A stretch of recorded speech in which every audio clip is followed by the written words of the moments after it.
Hey everyone, my name is Sampreet. आपका स्वागत है एक और नए वीडियो पर। बहुत दिनों बाद मैं वीडियो बना रहा हूँ। I was busy for some work. अब से रेगुलर हो जाऊंगा। स्ट्रीमिंग वगैरह भी मैं स्टार्ट कर देता, बट आप लोगों को पता होगा शायद ओबीएस और यूट्यूब का कुछ लफड़ा चल रहा है, इसलिए स्ट्रीम बार बार ग्लिच हो रहा है और मैं इसलिए वो झंझट नहीं लेना चाहता। एक तो मैंने 3-4 महीनों से स्ट्रीम नहीं किया, तो एकदम से ओबीएस वगैरह ग्लिच ठीक हो जाए तो वो स्ट्रीमिंग मैं स्टार्ट कर दूंगा उसके बाद। खैर, अगर हम डेली अपडेट पे आ जाए तो हम रेगुलर से अब डेली अपडेट देते रहेंगे।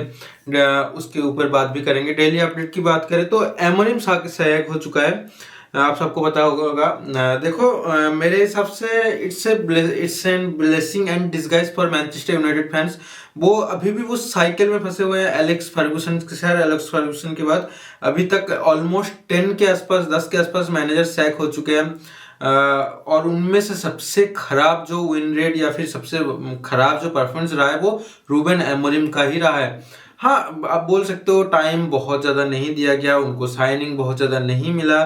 बट ये देखो यार, मेरे हिसाब से जो मुझे लगता है, एक मैनेजर के अंडर ना, उसके पास उसके पसंद के प्लेयर्स ना भी रहे तो भी एक सर्टेन अमाउंट ऑफ विन्स आप निकाल सकते हो। थोड़ा बहुत आप परफॉर्मेंस निकाल सकते हो जो टीम आपके पास ऑलरेडी एग्जिस्टेड है। तो ये चीजें अमोरिम ने बिल्कुल ही नहीं निकाला। यूरोपा लीग ऑब्वियसली फाइनल हारे स्पर्स से, और लास्ट सीजन तो ऑब्वियसली सबको पता ही है। मैं इसलिए मेरे हिसाब से देखो, होना था अमोरिम का सैक होना। कुछ लोग एक्सपेक्ट कर रहे थे सीजन के स्टार्टिंग से 2 महीने के अंदर सैक हो जाएगा। कुछ लोग सोच रहे थे जनवरी के अंदर सैक हो जाएगा। कुछ लोग मार्च तक एक्सपेक्ट कर रहे थे, बट अल्टीमेटली सैक ही होना था। सबको पता था सैक होना था और हो भी गया। और आई गेस अभी जो यूनाइटेड को डिसीजन लेना है ना, थोड़ा सोच समझ के लेना चाहिए। और एटलीस्ट आप अपने मैनेजर को थोड़ा मतलब एटलीस्ट बैक करना चाहिए। मैं एमोरिम की बात नहीं कर रहा हूँ, ऑब्वियसली एमोरिम ने बिल्कुल ही रिजल्ट नहीं दिया। जो नेक्स्ट मैनेजर रहेगा, अगर आपको इम्प्रूवमेंट तो मतलब आप उस साइकिल में फंस भी नहीं सकते। मतलब अगर मगर की बात बची नहीं है अभी मैनचेस्टर यूनाइटेड में। मतलब अभी अगर किसी भी बड़े क्लब्स की बात करोगे जो मतलब ऐसे लूप्स में फंसे या फिर जिनका डाउनफॉल बहुत ज्यादा तगड़ा, एक बार्सिलोना का हुआ था, उनका 2-3 सालों का ही डाउनफॉल था। एसी मिलान का उनका डाउनफॉल थोड़ा हुआ, बट बीच बीच पे उन्होंने अच्छा किया है। चैंपियंस लीग में भी अच्छा किया है। उन्होंने सेमीफाइनल खेला है 2 साल पहले चैंपियंस लीग का। तो मतलब उन्होंने किया है। मैनचेस्टर यूनाइटेड की जो ग्राफ है वो बस नीचे ही जा रहा है। पहले ओले या फिर उससे भी पहले जो मैनेजर्स थे उनके अंडर जो एक्सपेक्टेशंस थे फैंस के, वो थोड़े हाई थे। अब लीग्स नहीं जीत रहे थे, सेकंड आ रहे थे, थर्ड आ रहे थे, इवन चैंपियंस लीग क्वालिफाई करते तब तक, मतलब तब भी फैंस खुश नहीं थे तो उस परफॉर्मेंस के ऊपर। अभी क्या हो गया, अब तो यूरोपा लीग क्वालिफाई करना भी मुश्किल हो चुका है। वो स्टैंडर्ड जो है, वो जो परफॉर्मेंस वाला ग्राफ है वो बस नीचे ही जा रहा है। तो इसलिए मुझे लगता है इस बार जो मैनेजर आएगा, एक तो एमोरिम का चुनना भी मुझे उस टाइम भी गलत लगा था। बिल्कुल भी प्रूवन नहीं था एमोरिम एक बिग क्लब ऐसे मैनचेस्टर यूनाइटेड जैसे क्लब को मैनेज करना। ऑब्वियसली एमोरिम की आप उसकी बॉडी लैंग्वेज से भी आपको पता लग जाएगा एक मैनेजर कितना प्रेशर हैंडल कर पा रहा है एक इतना मैनचेस्टर यूनाइटेड जैसे बड़े क्लब में। और एमोरिम के इंटरव्यू से आप लोगों को दिख भी गया होगा कि एमोरिम इस चीज में बहुत पोर है, और दिखा भी है। तो आई थिंक ये बहुत अच्छा डिसीजन था। बहुत अच्छा डिसीजन तो नहीं कहूंगा, बट जो भी हुआ अच्छे के लिए हुआ। इससे मतलब 2 महीने बाद ही सैक होता, वो सैक ही होता बस। खैर, मुझे जो बाकी मैनेजर्स मार्केट में है जिनसे लिंक वगैरह हो रहे हैं, Javier Hernandez, Enzo Maresca market में है। मुझे नहीं लगता Enzo Maresca to be honest Manchester United में जाने वाले हैं। बाकी दूसरे कोई मैनेजर्स, ओलिवर ग्लासनर, जो कि मुझे नहीं लगता अभी वो छोड़ने वाला है। वो अगर जाता है मैनचेस्टर यूनाइटेड तो वो पैलेस, देखो समर से पहले तो बिल्कुल ही नहीं छोड़ेगा।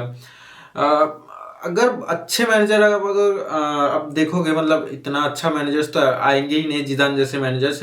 जावी जो मैनेजर है मुझे लगता है जो कि मतलब फिट बैठ सकता है। अब वो डिसीजन तो ओनर्स के ऊपर ही है। ओनर्स तो मतलब मैनेजर से भी घटिया है, आप सबको पता है। खैर, मैनचेस्टर यूनाइटेड क्या डिसीजन लेना ले। बार्सिलोना की बात करें तो बार्सिलोना को चाहिए था डिफेंडर। सबको पता है बार्सिलोना के पास सेंटर बैक ही नहीं है। आरो की मेंटल हेल्थ तो खराब हो चुकी है। क्रिस्टियनसन इंजरी के चलते बाहर है अभी तक।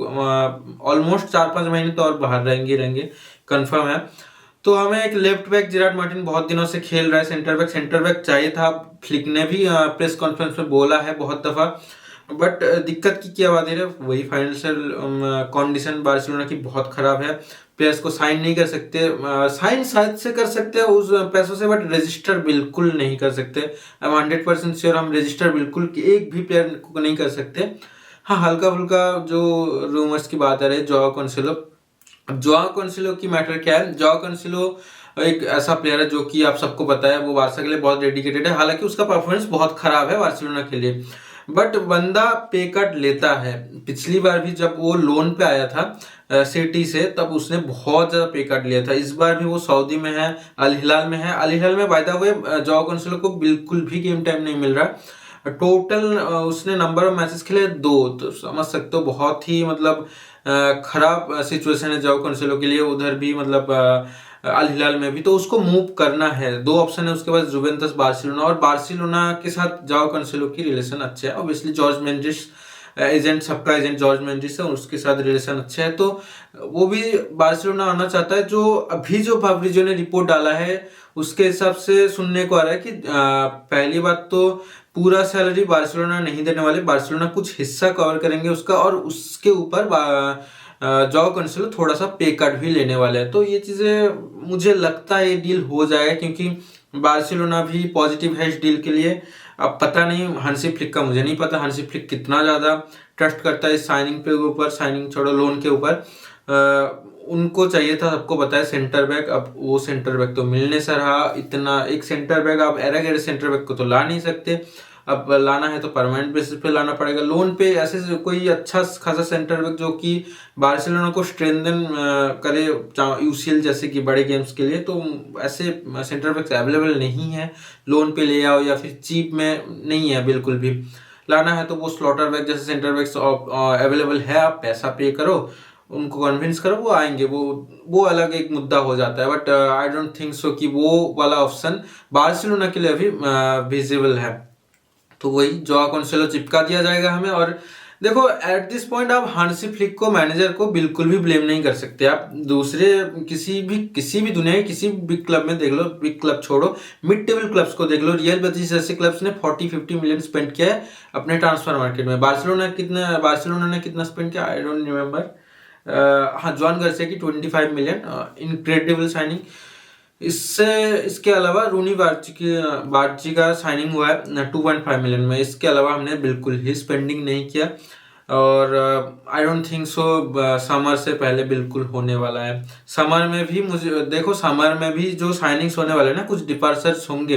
Robert Lewandowski most probably leave करने वाले हैं, तो ऐसे लीव्स होने वाले हैं, इसीलिए शायद से मुझे लगता है साइनिंग्स होंगे सेंटर बैक वगैरह की। अदरवाइज मुझे नहीं लगता, अगर कोई निकलता नहीं है तो बिल्कुल भी साइनिंग नहीं होने वाला समर में भी।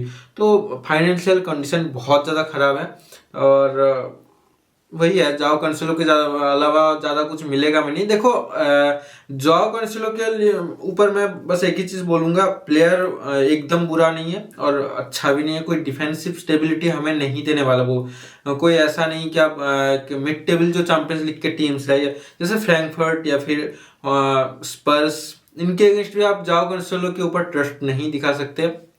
हाँ, रोटेशन के लिए आप यूज कर सकते हो। हाँ, आपको लगता है मेरे इस मैच में ड्रॉ से भी कम, जैसे ग्रुप स्टेज में ड्रॉ से भी कम चल जाता है। अभी तो खैर बार्सिलोना उस पोजीशन पे नहीं है, बट ऐसे मैचेस में जोआओ कैंसेलो स्टार्ट कर सकता है। और मेन चीज जोआओ कैंसेलो की है क्या है कि वो उसकी अटैकिंग जो एबिलिटी है वो सबको पता है, पूरी दुनिया को पता है। उसके क्रॉसेस बहुत तगड़े होते हैं मतलब।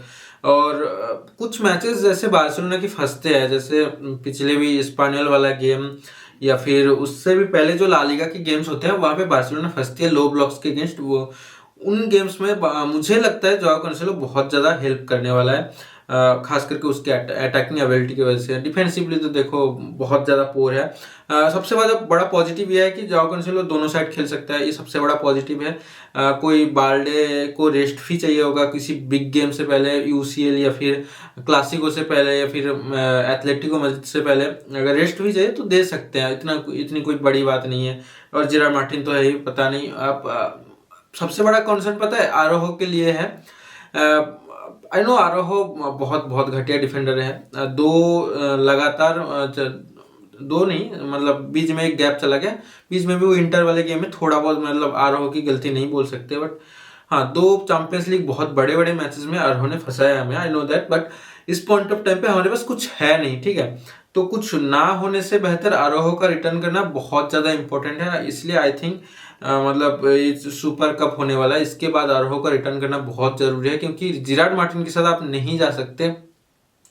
ओपोनेंट उसी को, जेरार्ड मार्टिन को एक वीक पॉइंट बना के उस उधर ही एक्सप्लोइट करेंगे, अपने जो प्लान्स है उधर ही एग्जीक्यूट करने की कोशिश करेंगे, तो वो बहुत ज़्यादा बहुत बड़ा वीक पॉइंट बन जाएगा बार्सिलोना के लिए। अरोहो गलती करेगा, अरोहो गलती कर सकता है, I don't know, but you have to trust him right now for this season at least. खैर, इस वीडियो में इतना ही। आप अगर आपको अगर वीडियो पसंद है तो प्लीज़ वीडियो को लाइक कर दो, चैनल को सब्सक्राइब कर दीजिए।